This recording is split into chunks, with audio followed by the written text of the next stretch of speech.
35 సంవత్సరాలు వారు ఆ పర్వతం చుట్టూ తిరిగిరి. ఇప్పుడు తూర్పునకు తిరుగుడు అని దేవుడు చెప్పి ఉన్నారు. ఇశ్రాయేలు జనులకు దేవుడు ఈ విధంగా చెప్పుచున్నాడు.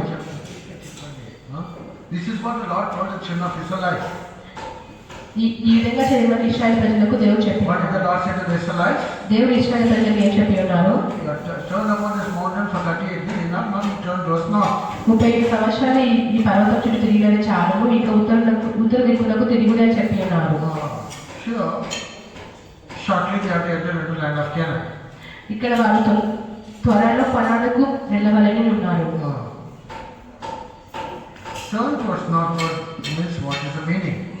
ఉత్తర దిక్కులకు తిరుగుడు అనగా అర్థమేమి? ఉత్తర దిక్కులు అనగా దేవుడు సియోను అనేది ఉత్తర దిక్కులో ఉన్నది. కీర్తన 48 2వ వచనం చూసినప్పుడు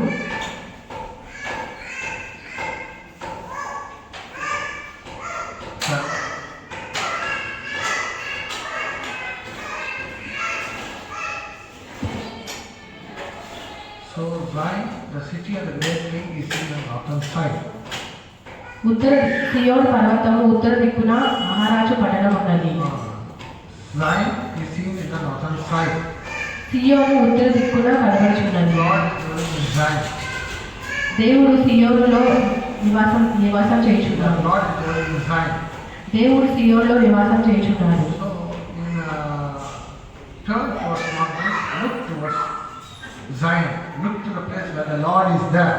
ఉత్తర దిక్కులకు తిరుగుడు అనగా దేవుడు నివసించు సియోను వైపు చూడుడు అని అర్థము. Look towards God. When you are nearing your destination, if you want to enter the destination where the Lord wants us, you should look towards God. మనము దేవుడు మనం కోరుకోను తీరం మనం చేయదవనంటే చూడండి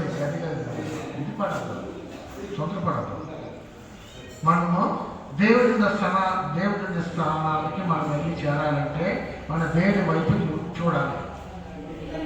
If you want to go to the place where the Lord is there, you must have habit of looking at God. దేవుడు ఉన్న చోటుకు మనం వెళ్ళవాలంటే మనం దేవుడి వైపు చూడవాలి. If you don't have the habit of looking to God, you cannot go to the place where God dwells. దేవుడి వైపు చూసే ఒక అనుభవం మనకు లేనప్పుడు మనం దేవుడి వద్దకు వెళ్ళలేము. దేవుడి నివాసం చేసే స్థలానికి మనం వెళ్ళలేము. రోజు మనము దేవుడి ముఖం చూడాలి. దేవుడు చోట దేవుడి వైపు మనం ముఖం తిప్పి చూడాలి.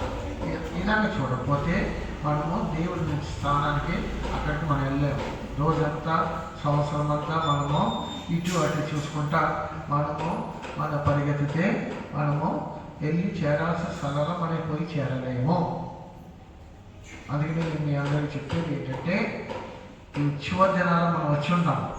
ఇప్పుడు మనము ఒక్కొక్క దినము గడిచిపోతుందంటే దేవుడు రాక సమీపంగా ఉంది.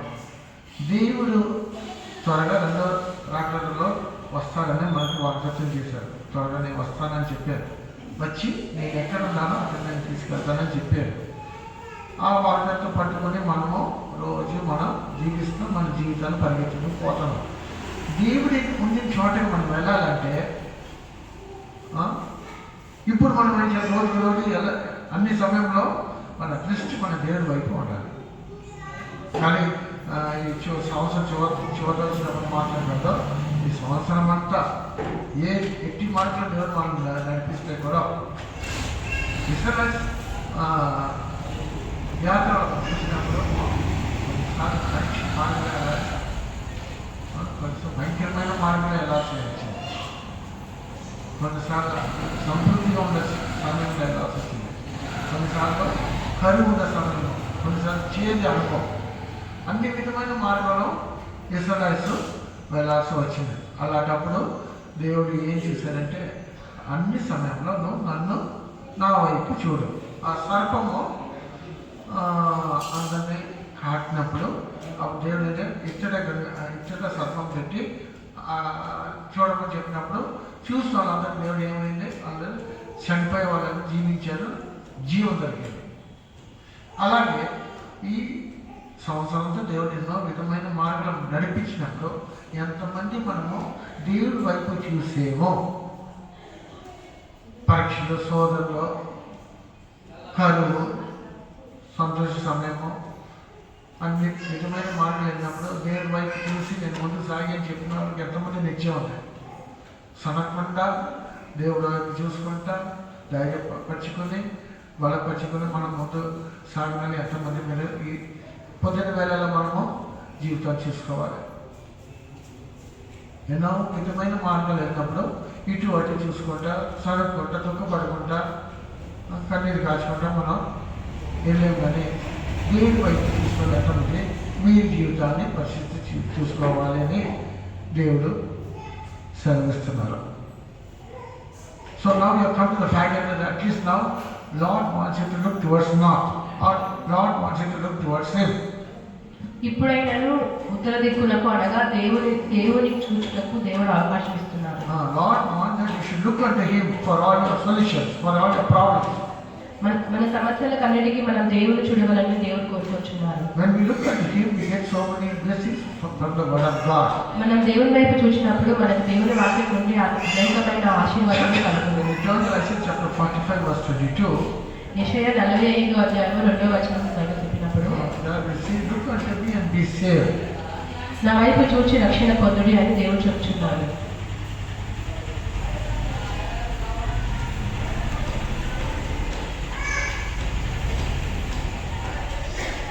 ఏం చెప్తున్నామో ఏం చెప్తాం? 45 ఐసియా 45 verse 22. యెషయా 45 22వ వచనం.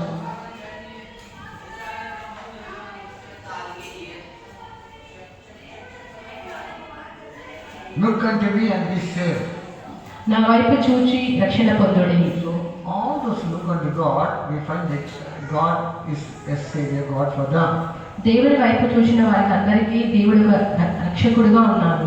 When the people were bitten by the serpent in the wilderness, the journey of Israelites, ఇశ్రాయేలు ప్రయాణంలో వాడు సర్పమును చూసినప్పుడు, when the people are bitten by the serpent, ఇశ్రాయేలు ప్రయాణంలో దేవుడు సర్పము చేత కాటు వేయబడినప్పుడు, when people died, what did the Lord say to the Israelites? ప్రజలు చనిపోయినప్పుడు దేవుడు ఏం చెప్తున్నారు ఇశ్రాయేలు ప్రజలకు? Make a brazen serpent and hang it on the pole. All those who look unto them, they shall be healed or be brought back to life. ఇతడి సర్పమును వేలాడదీయుడి, అప్పుడు దాని వైపు ఆ సర్పం వైపు చూసిన వారందరూ స్వస్థపరచబడగలని చెప్పారు. So when the Israelites made the serpent and hang it on the pole, all those who looked, they were healed. ఎప్పుడైతే ఇశ్రాయేలు ఇతర సర్పంలో చేస్తారు వేలాడదీస్తారు వైపు చూసిన వారందరూ స్వస్థపరచబడి ఉన్నారు. సో దీంట్లో నుంచి మనం ఏమర్థం చేసుకుంటాము? రక్షణ పొందాలంటే మనం ఏం చేయాలి? మనము యేసు వైపు చూడాలి. యేసు వైపు చూసినప్పుడు మనకి రక్షణ కలుగుతుంది.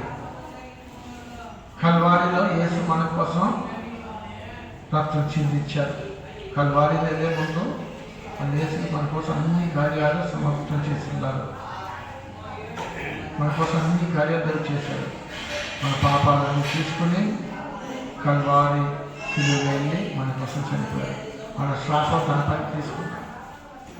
మన సమస్యలన్నీ తన భారము అన్ని తన పైకి తీసుకొని మన కోసం చనిపోయారు. ఆ కల్వారి వైపు మనము చూసినప్పుడు మనకి దేవుడు విడుదల ఇస్తాడు, రక్షణ ఇస్తాడు. దేవుడు చెప్తున్నాడు ఇక్కడ, నా వైపు చూసి మీరు రక్షణ పొందండి. ఈ సంవత్సరం అంతా మీరు యథార్థంగా మీరు దేవుడి వైపు చూసారా? ఎన్నో వివిధమైన మార్గాలు మనం వెళ్ళాల్సి వచ్చినప్పుడు దేవుడి వైపు చూసారా? లేకపోతే ఇటు అటు చూసి వీళ్ళ సహాయం వైపు వెళ్ళారా? లేకపోతే దేవుడి వైపు చూసి దేవుడి దగ్గర సహాయం పొందుకున్నా? దేవుడు నా రక్షకుడుగా కనపడ్డారు ఎంతమంది చెప్పగలరు? పాపల నుంచి విమోచన పొందాలంటే, శాపల నుంచి విమోచన, వ్యాధుల నుంచి, బలహీనల నుంచి ఎన్ని మీరు విడుదల పొందాలంటే, స్వస్థ పొందాలంటే దేవుడి వైపు చూసే ఒక అనుభవం మన జీవితంలో కనపడాలి.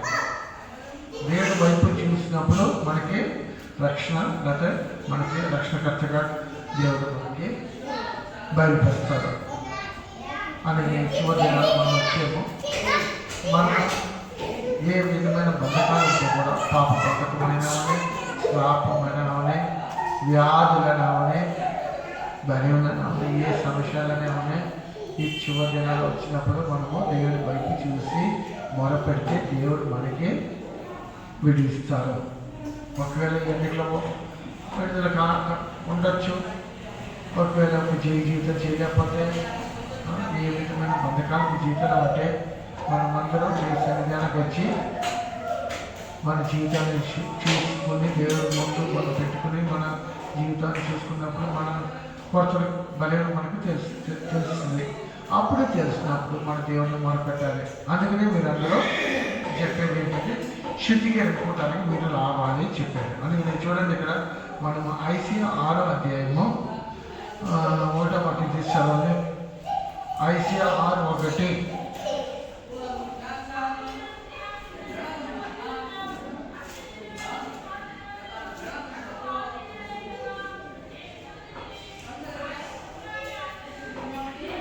ఇక్కడ ఐసియాలో నేను దేవుడిని తన సింహాసనం గురించి ఉంచితని.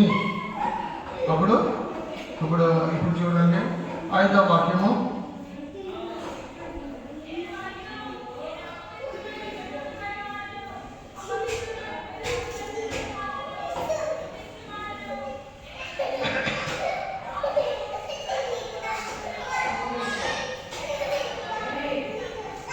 దేవుడిని, రాజుని, దేవుడిని, ప్రభుని చూసినప్పుడు నేను అవపరిచినప్పుడు విధవులైన అంటే ఆయన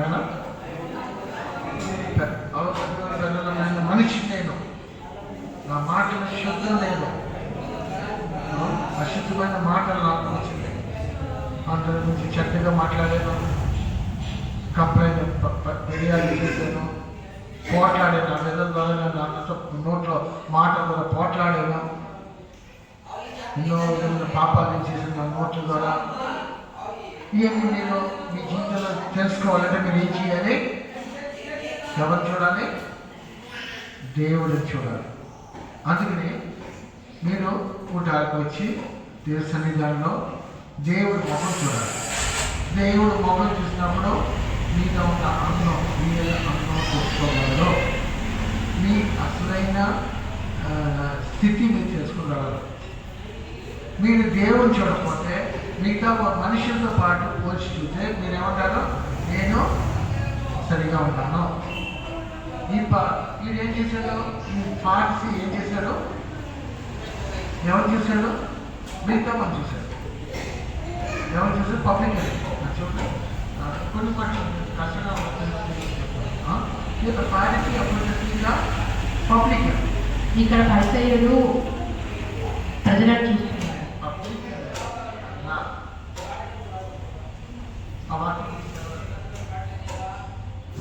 Pharisee appointed unto the publican. And what did he say?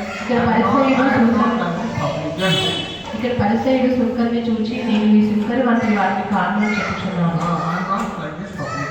నేను సుంకరి వంటి వారిని కాను.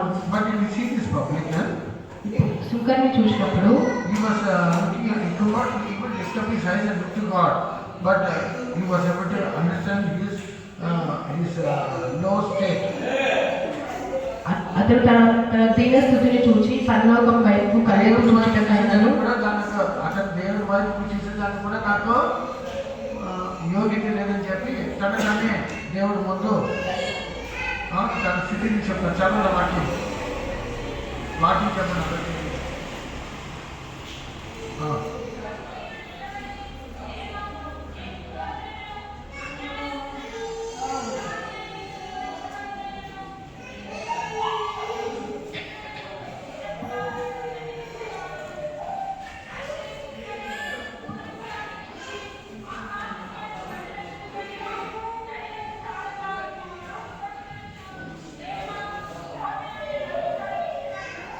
ఈ ఇద్దరికి వ్యత్యాసం అంటే ఫార్సీకి అంటే తన జీవితాన్ని చూసుకుంటాడు, మిగతా వాళ్ళ జీవితంతో పోల్చుతున్నాడు. ఈ పబ్లికన్ ఏం చేస్తున్నాడు? తన జీవితాన్ని చూసుకుంటున్నాడు. అయ్యో నాలో ఇంత కొత్త ఉంది. అప్పుడు ఈ రోజుల్లో శుద్ధికరణ కూడా అందరూ వచ్చి ఈ జీవితాన్ని దేవుడి సన్నిధానంలో దేవుడి ముందు ఆ చూడు శబ్దం చేయొద్దు. ఆ శబ్దం చేసి కిందకి వెళ్ళండి. ఆ పిల్లలు తీసుకెళ్ళి కిందకి వెళ్ళండి. కింద స్పీకర్ ఉంది. నేను లేపేస్తాను తల్లిదండ్రులని. నేను కింద తీసుకెళ్ళండి పిల్లల్ని. ఆ కింద స్పీకర్ ఉంది. ఇక్కడ కూర్చోాలంటే సైలెన్స్ ఉండాలి. మిగతా వాళ్ళు డిస్టర్బ్ చేయకూడదు.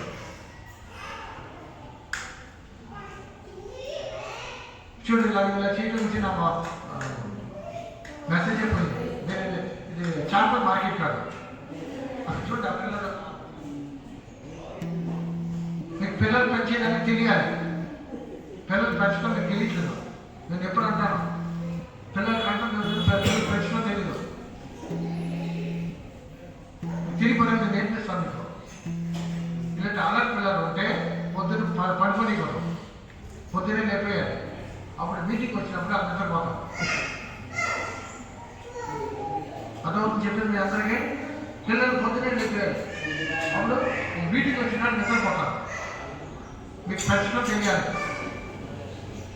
పిల్లలు నేను చెప్తాను తల్లిదండ్రులు తప్పులు అనుకోవాలి. పిల్లలు కావాలి, మరి పిల్లలు పెంచడం తెలియదు. అది ఎవరి పిల్లలు అన్నామని కరెక్ట్గా పిండిలో వేసుకోవాలి. లేకపోతే కింద కూర్చోండి. చివరిలో సంవత్సరం చివరిలో వచ్చేమో వాక్యం వినాలి. వాక్యం ప్రకారం తీసుకోవాలి.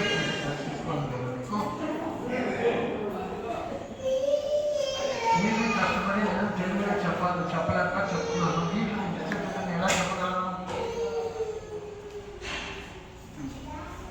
చాలా బాగా ఉంటుంది. నేను ఒక సంవత్సరం 8 నెలలు ఒక క్లాస్ ఒకరైనా అవుతారంటే మైండ్ ప్రకారంగా అవ్వలేకపోతున్నాను. ఎంతమంది నేను ట్రై చేస్తాను. అది నేను తెలుగులో చెప్తున్నాను. ఇంకోసారి ఇలా చేయొద్దు. ఏం చెప్పాడు ఇప్పుడు?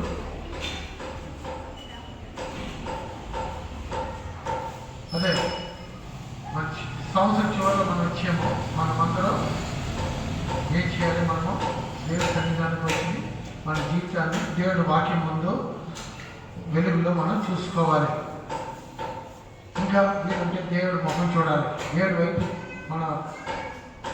వైపు మనం చూస్తే మన అసలు రియల్ అనుభవం, మన స్థితి ఏంటని తెలుసుకోగలము. ఇది చూడకుండా ఆ మనిషిని ఈ మనిషిని చూస్తే మనమే నీతి కలుసుకుంటాం. నేను సరే ఆలసలేదు అయినా సరే అనుకుంటాం. వాటికి మనం జీవితంలో ఒక మార్పు కలగాలంటే మనం ఏం చేయాలంటే మన జీవితం మనం చూసుకోవాలి. మన జీవితము మనం చూసుకోవాలి. మనం చూసుకున్నప్పుడు అప్పుడు మనం ఏం చేద్దాం? దేవుడా నా స్థితిలో ఇప్పుడే ఐసియా చూడండి, నా అశుద్ధం వ్యక్తి, నా పెద్దలు అశుద్ధంగా ఉంది. దేవుడు అలా చెప్పినప్పుడు ఏమైంది చూడండి. 6వ అధ్యాయంలో కూడా మనం చూసాం. అశుద్ధం చెప్పినప్పుడు 7వ అధ్యాయం చదవండి. 6:7.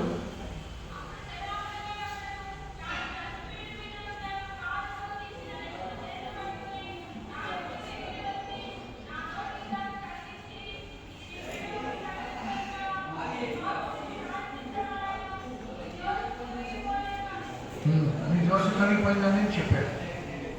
నీ దోషము తొలగిపోయిందని చెప్పాడు. ఎప్పుడు దేవుడు ఈ కార్యం చేశాడు? అతను తన స్థితిని ఒప్పుకున్నాడు. మన స్థితి ఏంటిని మన దేవుడి ముందు ఒప్పుకుంటే దేవుడు మనని శుద్ధీకరిస్తాడు, మన జీవితాన్ని మారుస్తాడు, మనం అందరికీ ఆశీర్వాదంగా ఉండగలము. యాకోబు జీవితంలో చూడండి. దేవుడు అడిగి నీ పేరేంటి? యాకోబు. అప్పుడు దేవుడు అడిగి ఇకపై నీ పేరు యాకోబు కాదు, ఇజ్రాయేల్, అంటే నువ్వు ప్రభు. ఆ పాత అనుభవాల నుంచి నూతన అనుభవాలు రావాలంటే పాత మనిషిని విసరించి నూతన మనిషిని ధరించుకోవాలంటే మనం ఏం చేయాలి? మన స్థితిని మనం అర్థం చేసుకొని దేవుడు ముందు మనం ఒప్పుకోవాలి. అప్పుడు దేవుడు మన జీవితాన్ని శుద్ధీకరిస్తాడు. ఒక మన జీవితంలో ఒక మార్పు కలగాలంటే మన జీవితం ఎలా ఉందని మనం చూసుకోవాలి. మనం మిగతా వాళ్ళ గురించి మాట్లాడకూడదు, మిగతా వాళ్ళని చూడకూడదు, మిగతా వాళ్ళ గురించి మాట్లాడకూడదు. మన జీవితం మనం చూసుకోవాలి. ఈ సంవత్సరం ఎవరెవరు మీ జీవితాన్ని మీరు పోల్చి చూసుకుంటున్నారో దేవుడి ముందు, వాక్యం ముందు, అలాంటి వాళ్ళకి దేవుడు ఒక మార్పు తీసుకొస్తారు. లేకపోతే ఒక స్వభావం, ఒక వ్యత్యాసాలు తీసుకొచ్చి ఒక ఆశీర్వాదాలతో నిలుపుతారు. మీరు మిగతా వాళ్ళు చూసారంటే మీకు ఒక ఆశీర్వాదంలో మార్పులలో పాత మనిషి స్వభావాలను మీరు జీవిస్తారు. ఇంతవరకు ఈ విధంగా ఉంటే చివరిలో వచ్చి ఉన్నాం మనము. మన జీవితము దేవుడు వాక్యం ముందు, దేవుడి సమూహం ముందు మనం ఎలా ఉంటామని చెప్పి వాడి పోల్చి చూసుకుంటే అప్పుడు దేవుడు మన తప్పిదనాలు లేకపోతే మన కొరతలు ఒప్పుకుంటే దేవుడు మన శుద్ధీకరించి మన నూతన పరిచి స్వభావం, నూతన మనిషి స్వభావం ధరించుకునే సహాయం చేస్తారు, ఆశీర్వదిస్తారు. ఇక్కడ ఐసీఆర్ జీవితంలో మనం చూసినప్పుడు అప్పుడు ఇతను అన్నాడు, నేను ఆ శుద్ధి మనిషి చెప్పినప్పుడు దేవుడు వచ్చి తన పెదాలను శుద్ధీకరించిన తర్వాత అతను ఐసీఆర్ ఒక శబ్దం విన్నాడు. ఎంతో వాక్యం తీసారండి.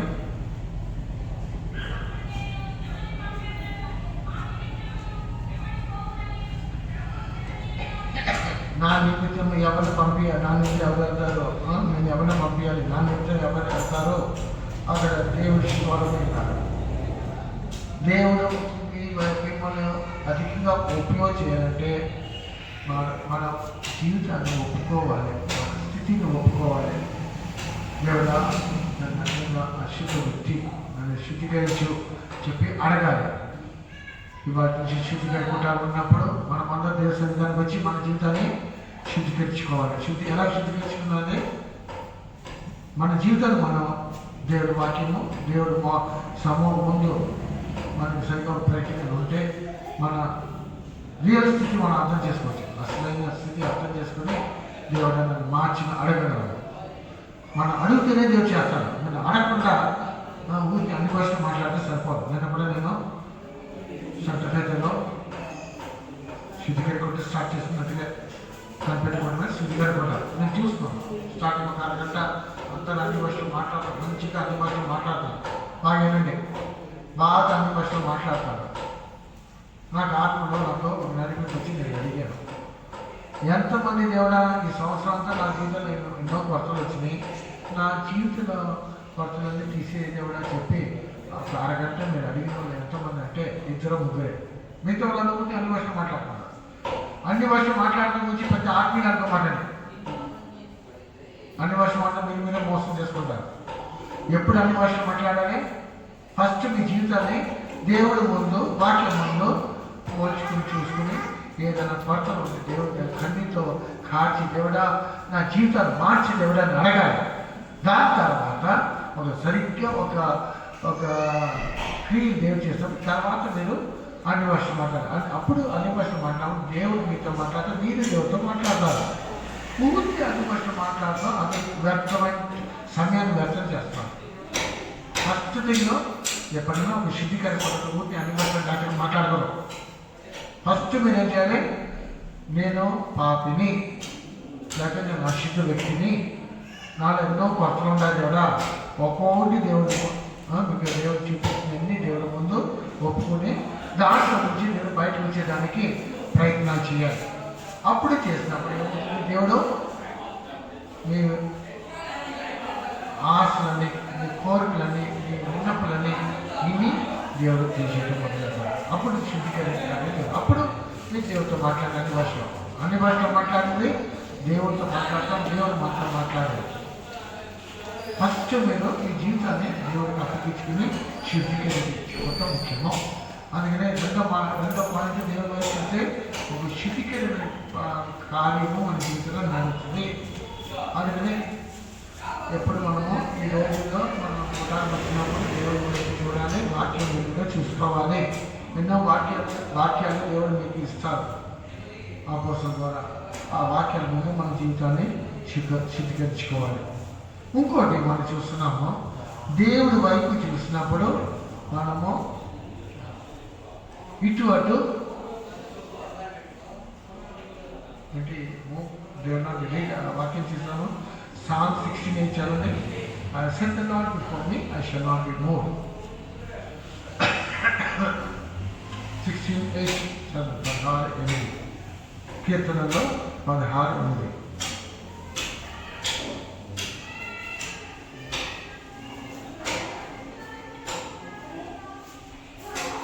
కలర్చిపడము.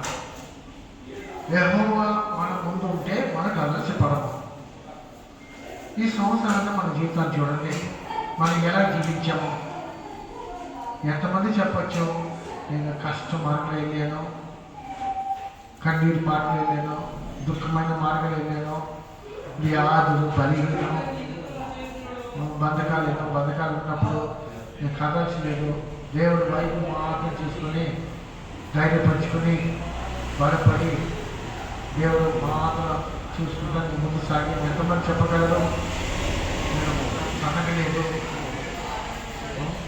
దేవుడు మాట విసిరి బలపడ్డాను, కదలలేదు, ఎంతమంది చెప్పగలరు. పాటలు మాత్రం బాగా పాడతాం. ఈ దుఃఖమైన మార్గం, కన్నీరైన మార్గంలో, కష్టమైన మార్గంలో, పరీక్షలు అయినప్పుడు, శోధనలు అయినప్పుడు కదలకుండా దేవుడు చూస్తున్నారు. కొంతమంది పాట అంటే మంచి పాట పాడతారు, గంతులు వేసి పాడతారు. ఏ పాట తెలుసా? వస్తే పట్టి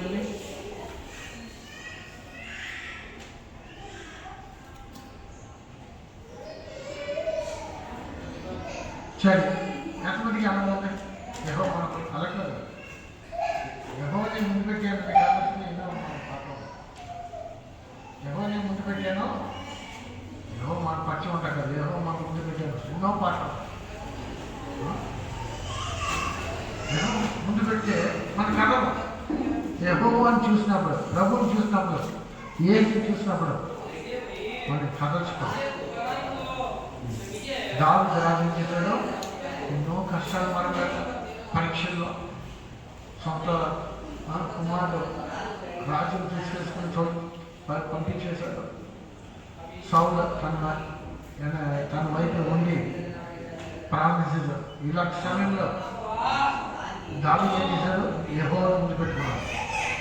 నా వైపు యెహోవా వైపు పెట్టి యెహోవా ముందు పెట్టుకుని ఇలాంటి మార్గం కదల్చకుండా ధైర్యంగా బలపడి పొందుతారు.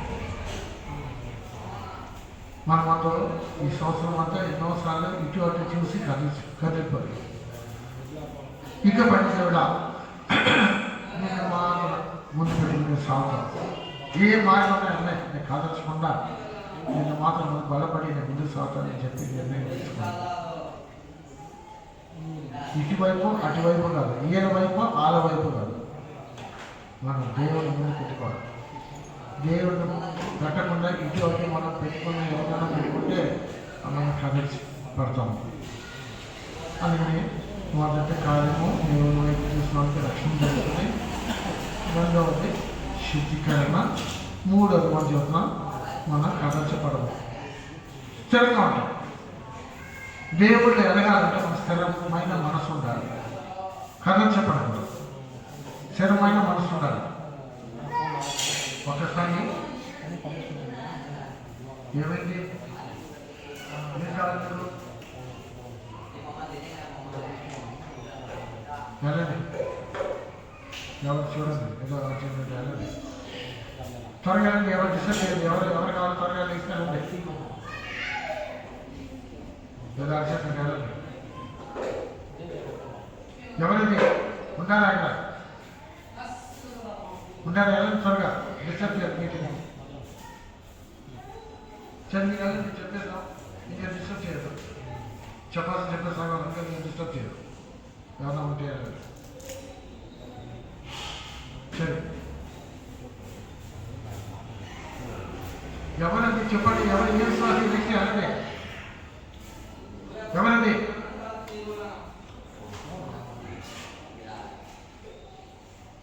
సరే, ఇంకా ఎవరైనా మాటలు డిస్టర్బ్ చేయదు, చెప్పాల్సి చెప్పారు. నువ్వు నన్ను డిస్టర్బ్ చేయదు.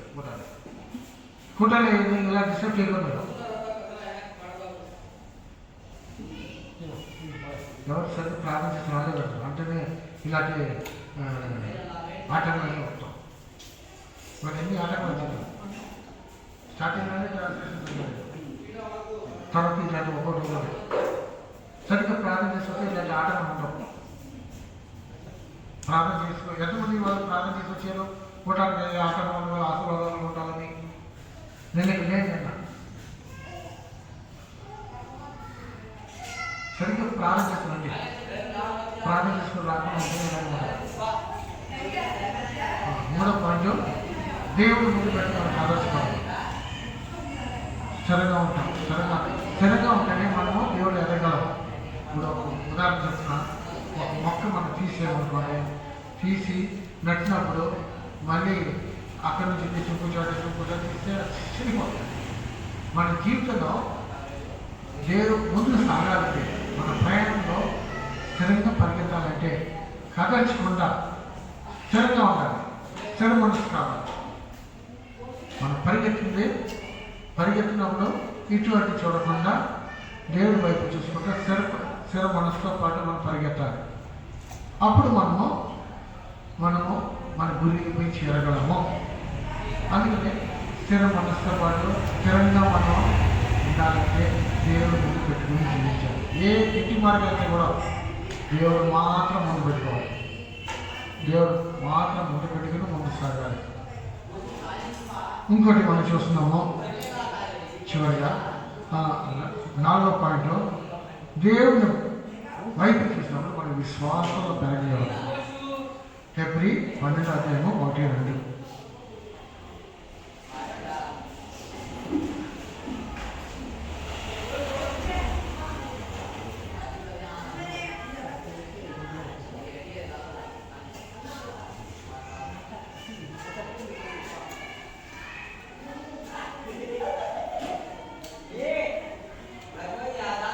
యేసు వైపు చూసి విశ్వాసకర్త ఆత్మకర్త. ఒకసారి చదువు.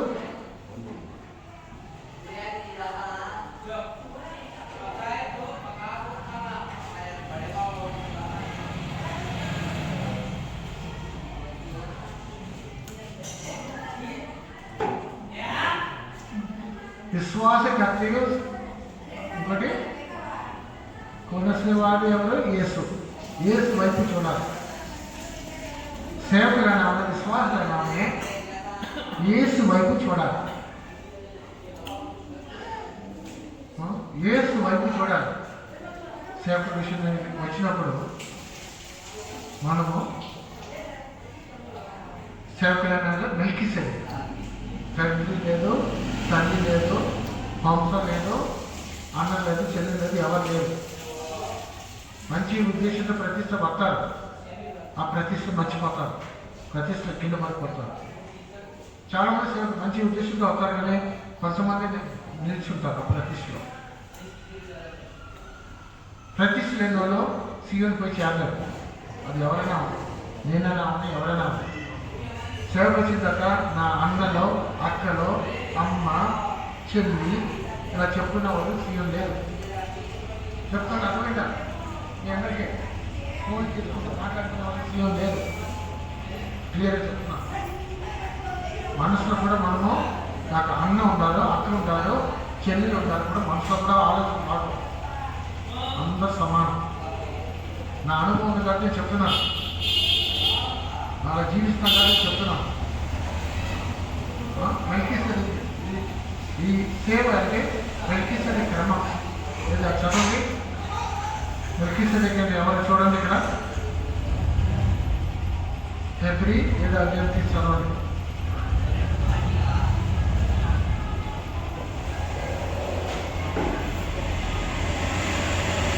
ఏది చదువుతున్నారు ఈ బ్రోస్ 7 అంశం లేదా ఆ వాక్యం first 7 Melchizedek king of Salem, క్రీస్తు మోసైన మూమెంట్ అబ్రహాం అనే పక్కన చదవండి. అది చదవండి. వంశం లేదు, అది అది చదవండి.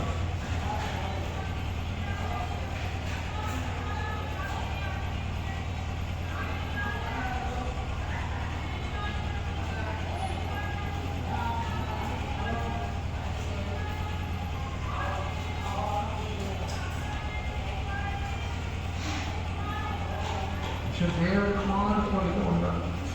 వంశం లేదు, తండ్రి లేదు, తల్లి లేదు, వంశం లేదు, ఆ జ్ఞానం లేదు. అది పరిశుద్ధాత్మ గురించి చెప్తుంది. ఈ మెల్కీసెదెకు పరిశుద్ధాత్మ క్రమం. అప్పుడు తండ్రికి యేసుకి పరిశుద్ధాత్మ సంవత్సరం లేదు, తండ్రి లేదు, తల్లి లేదు. ఆ క్రమం ప్రకారం చేసేవాళ్ళు కూడా ఈ విధంగా ఉంటేనే సీయోను పోయి యేసుతో పాటు ఉండగలరు. నాకు అన్న ఉంది, చెల్లి ఉంది, తలంపు వచ్చిందంటే ప్రతిష్ఠించి కింద పడిపోయాడు. వాళ్ళకి సీయోను పోయి ఉండలేదు. అందుకని చేసి అన్నాడు, తల్లి చెల్లెలు సోదరులు నాకు ఎవరు దేవుడు చిత్త చేసిన నా సోదరులు చెల్లిన ఒక ప్రతిష్ఠికర సేవకుడు తనకి హంసం లేదు, తల్లిదండ్రులు చదువు లేదు, ఎవరు లేదు. ఇలాంటి ఒక క్రమం ఉంది. ఇలాంటి ఒక క్రమమైన ఒక సేవ. వీళ్ళు ఏం చేస్తారు? దేవుడి వైపే చూస్తారు, భూమి వైపు చూడటం, పర్లోకం చూస్తారు. వాళ్ళ అవసరాలన్నీ తీర్చేది దేవుడి వైపు నుంచి. నేను చెప్పగలను, నా ప్రాబ్లమ్స్, నా సమస్యలు, నా అవసరాలు ఏది నేను ఇంతవరకు మా తల్లిదండ్రులకు చెప్పలేదు, తల్లిదండ్రుల వైపు చూడలేదు. దేవుడు మాత్రం చెప్పాలంటే శ్రీపాసం కూడా తెలిసి అడగలేదు, చంద్రపాసం కూడా అనకుండా, ఎవరిని అనకుండా నా ముఖం ఇన్ని సంవత్సర సేవలో దేవుడు వైపు మార్పు చేసి నేను కొనుక్కున్నాను. లక్షల కోట్లు వారికి నేను ఖర్చు పెట్టాను. నా అవసరాలను నేను ఎవరు చెప్పాను, లేకుండా ఉన్నట్టు నేను చూపించుకున్నాను. అన్ని సందర్భాలు ఎవరు చూడాలి? దేవుడిని చూడాలి, మనిషిని చూడాలి. ఒక ఉదాహరణ చెప్తాను మీకు. నేను ఎక్కడ అడిగాను ఫస్ట్ ఇయర్లో. అప్పుడు నాకు డ్యూటీ ఏంటంటే టికెట్ బుకింగ్ వెళ్ళి ఎలా బట్టి చెప్పులు తీసుకుంది. చెప్పులు నాకు ఎక్కుంది. ఆ మద్రాస్ పట్టణం ఇంకా వెళ్ళి ఎండాకాలంలో టికెట్ బుకింగ్ జరపన్నాను. అప్పుడు నేను మా ఇన్ఛార్జ్ మాస్టర్ రాంపాల్ చెప్పులు తీసుకోవాలంటే సరి అన్నాడు. ఇవ్వలేదు. నాకు వైరాడు, నాకు మంచి వాళ్ళు ఏంటంటే అడగను, నాకు కావాలి తెలుపుదని చెప్పాను. చెప్పు కూడా వాళ్ళు అడిగి ఏమైందంటే ఇబ్బంది అన్నాను. అంతే చెప్పు తెలిపింది. ఫస్ట్ ఇయర్ మాస్టర్ రాంపాల్ కూడా ఒక 3-4 నెలలు నాకు ఇవ్వలేదు. తర్వాత ఎవరో నాకు విశ్వాసం ఎవరో దొరికింది. నేను ఇది పెద్ద విషయంగా తీసుకోలేదు, నేను చెప్పలేదు. మా తల్లి దగ్గర కూడా నేను చెప్పలేదు, నాకు చెప్పలేదు. ఆ ఎండ ఆ సిటీలో మద్రాస్ పట్టణంలో ఎంత కాలంలో కాలంతా మండిపోతుంది. చెప్పులు ఎక్కడనే వెళ్ళాను. టికెట్ బుకింగ్ చేయడం అక్కడ అందరూ అక్కడే చదివి చదివాను. ఇప్పుడు ఆ పట్టణంలో నేను చెప్పులు లేకుండా పంపించాను. మాస్టర్ గారు కూడా నెమ్మదిగా ఉన్నారు. తర్వాత నేను తెలుసుకున్నాను. అక్కడ వచ్చి ఇంకో సేవ చెప్పిన తర్వాత కొన్ని సంవత్సరాల తర్వాత నేను తెలుసుకున్నాను. పాస్టర్ జాన్ పాల్ ఏం చెప్పాడంటే, నేను తల్లిదండ్రులు ఉంటారో ఇతను అడుగుతారా, చెప్పులు కావాలని అడుగుతాను చూడని చెప్పి టెస్ట్ చేశాను. 2-3 నెలల పైన నాకు నేను లేకుండానే నేను అన్ని సేవలు చేసి చేసుకున్నాను. ఆడ కూడా నేను ఇంక చెప్పాలంటే 1 సంవత్సరం ఆ ట్రైనింగ్ పీరియడ్లో మా తల్లిదండ్రులు మొక్కలు చూడలేదు. తల్లిదండ్రులు మొక్కలు చూడలేదు. 5 గంటలే బయటకు వెళ్ళిపోతాను నా రూమ్కి. మాట్లాడలేదు 1 సంవత్సరం. కరెక్ట్గా ట్రాన్స్ఫర్ అయ్యి 1 ఇయర్ తర్వాత 1 సంవత్సరం తర్వాత ట్రాన్స్ఫర్ అయ్యి నేను వెళ్తున్నాను బాంబేకి. నాన్నగారు బాంబేలో ఉంటే ఫ్యామిలీ అంతా చెన్నై. అప్పుడు మా తల్లికి అందరికీ నేను వెళ్తున్నాను చెప్పాను. వెళ్తున్నాను అలా నేను జీవించాను. అంతేకాదు బాంబేకి వచ్చిన తర్వాత ఫస్ట్ డెవలప్మెంట్ తీసుకుంటే ఫస్ట్ డెవలప్మెంట్ పాస్ తల్లిదండ్రులు ఫోన్ లెటర్ రాస్తున్నావు. ఆ రోజు ఫోన్ లేదు. లెటర్ రాసామంటే రాయలేదు. రాయమన్నారు. 2-3 సార్లు అడిగారు. రాసామంటే రాయలేదు. తిట్టారు. నువ్వు రాయాలి, నువ్వు కంపల్సరీ రాయాలన్నాడు. అంటే లోపడాలి కదా. ఏం రాశాను? Dear father, dear mother, brother, sister in Christ. ఇది తల్లి సోదరులు క్రీస్తులో. అది అంత పెద్దగా తీసుకోరు అన్న నా మనసుకి ఏంటి ఇంత క్రీస్తులను నాకు తల్లిదండ్రులు అని చెప్పి రాశారు. ఆ లెటర్ తీసుకెళ్ళి అందరికీ బాగుంది. నాకు పుట్టిన కొడుకు ఇలాగ రాశారు, క్రీస్తులు అంట ఏడుచుకుంటా. ఇది నా ప్రతిష్ట. ఇంకా చెప్పాలంటే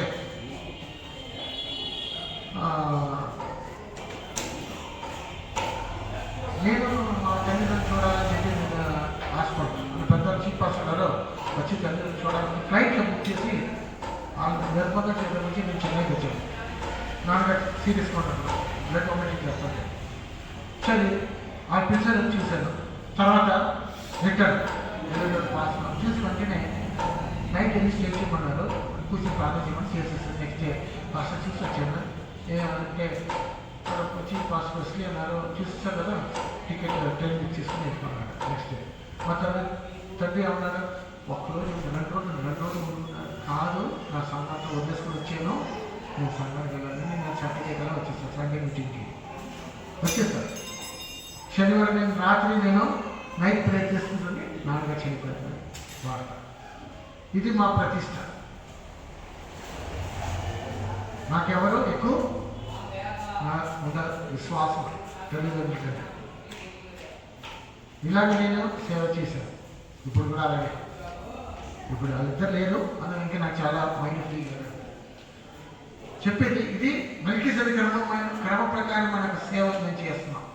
తల్లి లేదు, తండ్రి లేదు, ఎవరు లేదు. యథార్థ మనకు సేవకుడు ఏం చేయాలి? దేవుడి వైపు చూడాలి. వాళ్ళ అవసరాలైనా ఉన్నాయి, వాళ్ళ సమస్యలైనా ఉన్నాయి, ఏదైనా ఉన్నాయి, ఏం చేయకూడదు, ఇటు అటు చూడదు. ఏది మీరు నేర్చుకోవాలి. సేవకు కొంతమంది సేవకు రావాలని అనుకుంటున్నారు, నేను చెప్తున్నాను. కూడా మీరు నేర్చుకోవాల్సింది కాదు. చిన్న చిన్న కార్యాలు ఫోన్ చేసుకుంటే మాట్లాడాలి. ఇప్పుడు కూడా నేను చెప్పిన తల్లిదండ్రులు లేరు, చుట్టాలు ఎవరన్నా ఫోన్ చేస్తే చెప్తే కదా ఏంటి ఎస్ అంత ఎచ్చగా చెప్పేసి అంతే. రాజమండ్రి ఉన్నామని హ్యాపీ బర్త్డే అని చెప్పారు. ఏం చెప్పారు? సరే ఓకే ప్లేస్ అంతే. అది చెప్పిన దానికి నేను రిప్లై అంతేనా? ఇది మెల్కీసెదెకు అంటే. ఊరిని గంటలుగా మాట్లాడుకుంటాం చేస్తే నేను మెల్కీసెదెకు కాదు. అప్పుడు యథార్థమైన మెల్కీసెదెకు ఏం చేస్తారో దేవుడి వైపు చూస్తారు. తన కార్యాలు, తన సమస్యలన్నా, తన అవసరాలన్నా, ఏదన్నా అని దేవుడు. అప్పుడు ఆడ వచ్చేది, ఈయన వచ్చేది. కూర్చుని మన ఒక సిస్టర్ ట్రాన్స్ఫర్ వెళ్ళారు విజయవాడకి, వసన వచ్చారు. నాకు సెకండ్ నెంబర్ ట్రాన్స్ఫర్ కావాలి, లేకపోతే మా తల్లిదండ్రులు వచ్చి ఇంటికి తీసుకెళ్ళిపోతారంట. ఇక్కడ ఉన్నప్పుడు ఏం ప్రాబ్లం లేదు. ఇప్పుడు సెకండ్ విజయవాడ ట్రాన్స్ఫర్ చేశారు. ఇప్పుడు విజయవాడలో అయితే నన్ను తీసుకెళ్ళిపోతారంట. సెకండ్ నెంబర్ ట్రాన్స్ఫర్ వాళ్ళు వచ్చి తీసుకెళ్తానంటే కూడా ఏం చేయాలి? నేను నాన్నని చెప్పాలి. సొంత చెల్లి సేవలో ఉంది, ఢిల్లీలో ఉన్నప్పుడు సెంటర్ పాస్టర్ సెంటర్ పేరు చెప్పను, నిన్ను సేవ నుంచి పంపించేస్తాను అన్నారు. ఏదో చదువుకుని వచ్చింది, బిఎస్సీ బిఏ అలా చేసుకుని క్లాస్ టీచర్ స్కూల్లో పనిచేసి తర్వాత 5 సంవత్సరాల తర్వాత చెన్నారు. సేవ నుంచి పంపించారు. చీఫ్ పాస్టర్ సడన్గా ఉంది. 50 ఇచ్చేది కూడా ఇది సేవ వచ్చి సేవ అదే శతపాసంలో ఇది మెల్కీసెదెకు. మన ప్రాబ్లమ్స్, మన కార్యాలని దేవుడి వైపు చెప్పాలి, దేవుడి వైపు చూడాలి. అని నేను చెప్పేది. విశ్వాసం కూడా నేను చెప్పేది. ఎలాంటి మార్గం అయితే కూడా ఏం చేయాలి? దేవుడి వైపు చూడాలి. దేవుడి వైపు చూసి మనము అన్నీ పొందుకోవాలి. మన సమస్యలు, మన కార్యాలను ఇటువైపు చూసి మనకు కలిసిపడుతుంది. అప్పుడు స్థిరంగా మనం ముందుకు సాగాలంటే మనం దేవుడి వైపు చూడాలి. సేవకులు ఎలా ఉన్నాయి, విశ్వాసం ఎలా ఉన్నాయి, మనిషి వైపు చూడకూడదు, మనిషి పైన ఆశ్రయం పెట్టుకోకూడదు. అది దేవుడి చిత్తము. అప్పుడు నెక్స్ట్ మనము చూస్తున్నామో దేవుడి వైపు చూస్తే మనకి విశ్వాసం పెరుగుతుంది. దేవుడి వైపు చూడకపోతే మనకి ఏమవుతుంది? అవిశ్వాసం వస్తుంది. 5వ పాయింట్లో ఎబ్రీ 9:28 యేసు వైపు చూస్తున్నాను, పాప లేకుండా యేసు వైపు చూస్తున్నాను, దేవుడు వాళ్ళ కోసం ప్రత్యక్షం అవుతాడు. చదువు.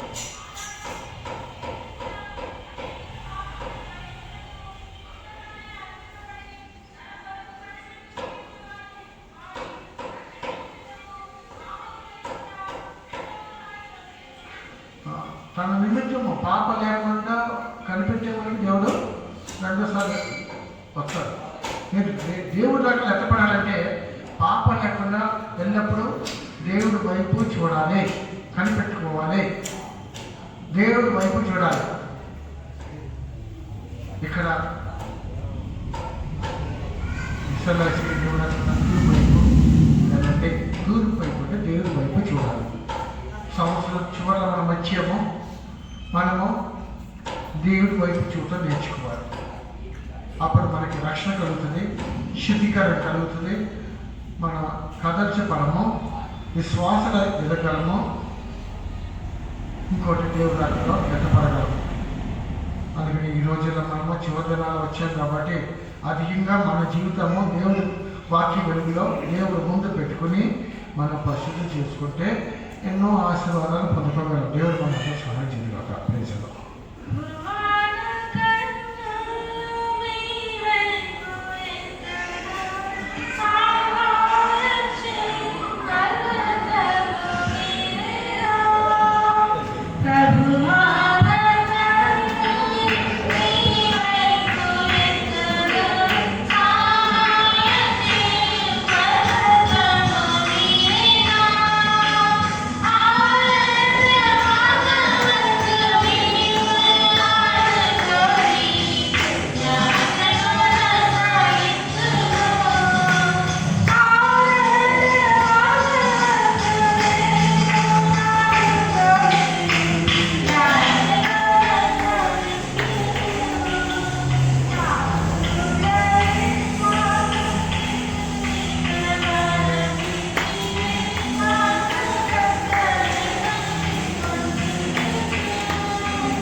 వస్తు ఏ డబ్బు పైన ఆశ పెట్టలేదా, నీ వైపు మాత్రమే నేను ఆశ పెట్టాను, నీ వైపు మాత్రం చూస్తాను అలా చెప్పి తీర్మానం చేసుకున్నప్పుడు దేవుడి వైపు చూస్తే ఎన్నో ఆశీర్వాదాలు పెట్టుకోగలము.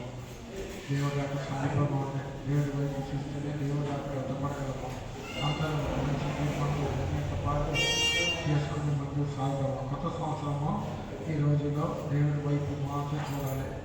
మన జీవితము మన వైపు చూసి దేవుడి పూజ సరిగ్గా ప్రకటన పొందుకొని మన జీవితాన్ని శుద్ధీకరించుకోవాలి. మనకు సమర్పించుకుని సమర్పించుకోవాలి.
దేవుడి మాత్రం మాట్లాడుకోవచ్చు.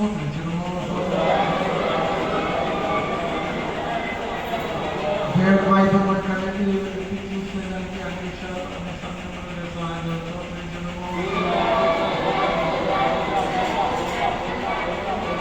అన్ని కూటాలకు వచ్చి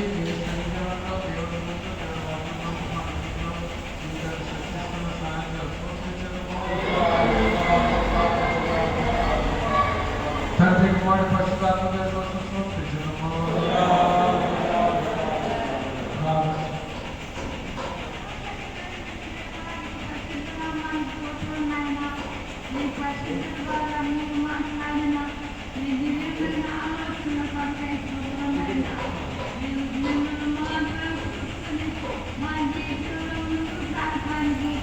సహాయం చేయండి. కోటాలో